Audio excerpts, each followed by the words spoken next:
कोई ऐसा दिखाई दिया जो रामकृष्ण हरि से विमुख है, उसका अर्थ लेकर संत सेवा में लगा दिया। पहले अपना सर्वस्व नाश करो, समर्पित करो, फिर देखो तुम्हारे अंदर स्थिति क्या आती है, फिर उसके अनुसार चलो। देखे, बेईमानी को दान नहीं कहते, बेईमानी को धर्म नहीं कहते। ये भ्रम मत करना, कभी ऐसा दान भी मत करना, नहीं तो दुर्गति से बच नहीं सकते कि हमने अमुक रुपए कमाए पापाचरण से, चलो संतों का भंडारा कर देते। सैकड़ों संतों की बुद्धि भजन से बिलक करने का जो पाप होगा तुम भोग नहीं पाओगे। मत देना कभी संतों को, जो तुम्हारा पाप का कमाया हुआ धन हो, कभी मत देना संतों को। उन्होंने जीवन अर्पित किया प्रभु के लिए। अगर तुम्हें पवित्र होना है तो प्रणाम करो, उनकी बात मानो, इसी से तुम्हारा मंगल हो जाएगा। और धर्म से यदि कमाया है, 4 रोटी है, 1 दे दो, मंगल हो जाएगा। बात इस तरह से। सत्संग का फल सीधा भगवत स्वरूप में स्थित होना, प्रपंच का बढ़ावा देना नहीं। अगर अपनी वासना को अंदर रख करके बोला जाता है और हम खुद असत्य में स्थित हैं, तो क्या सत्संग? जब तक श्री हरि की निष्ठा नहीं और हरि का प्रभाव सामने, साधु सोई जो विषय छुड़ावे, सत्संग हरि भक्ति में दृढ़ करता है। सत्संग से विवेक, विवेक से वैराग, वैराग से अनुराग क्रम है। बिन विवेक वैराग भक्ति बिन सत्य न एको मानो, भगवत विमुख कपट चतुराई सो पाखंडे जानो। आज हमें पाखंड प्रिय लगता है। नाटक ड्रामा करके हम जितना लोगों को रिझा लें उतना बस। बहुत सावधान, ये रिझाने का नहीं है, ये रिझाने को हरि के लिए, हरि को रिझाओ। ये अनंत ब्रह्मांड 1 सेकंड में उसने पैदा कर दिया, तुम्हारे लिए छोटा मोटा वैभव क्या चीज है उसके लिए?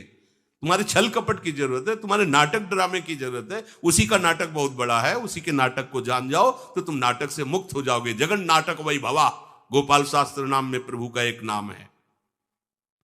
नहीं सत्संग भजन नहीं हरि को, श्रवण न राम कथा अनुरागी, कानों से भगवत चर्चा नहीं सुहाती।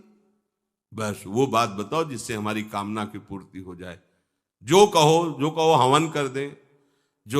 ये हवन से, ये ताबीज बांधने से, ये घोड़े की नाल की अंगूठी पहनने से ये बुरा लगेगा सबको। कुछ नहीं होता, कुछ नहीं होने वाला।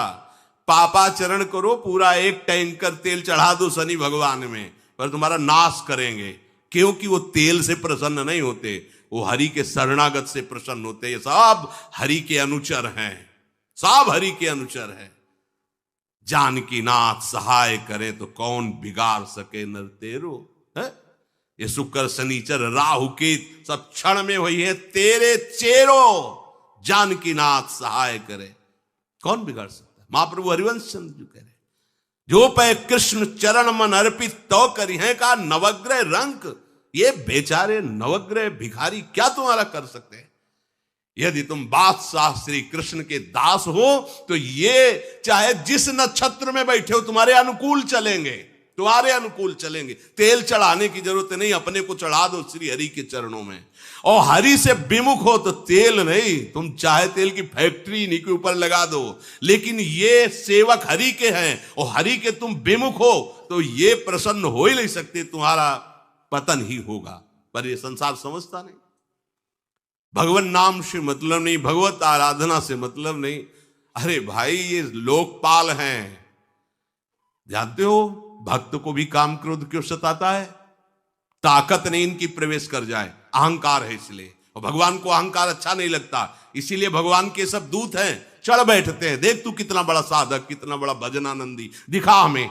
अब फेल तो मैं भगवान की शरण, तो हो ना भगवान की शरण। और भगवान की शरण में हो जाए तो यही महासुख प्रदान करने लगते हैं, और कोई नहीं, इन्हीं के लड़का बच्चा है। द्वारिकाधीश के पुत्र रूप में कौन प्रकट हो रहा है? भगवान कामदेव, जो प्रद्युम्न अवतार है, साक्षात कामदेव हैं। कामदेव साक्षात आ रहे हैं। हम प्रभु से विमुख हो, कोई हमारा सहयोग कर सकेगा? कोई नहीं कर सकता। और अगर करने गया तो वो भी उल्टा टंग जाएगा। ये भी बात समझ लो।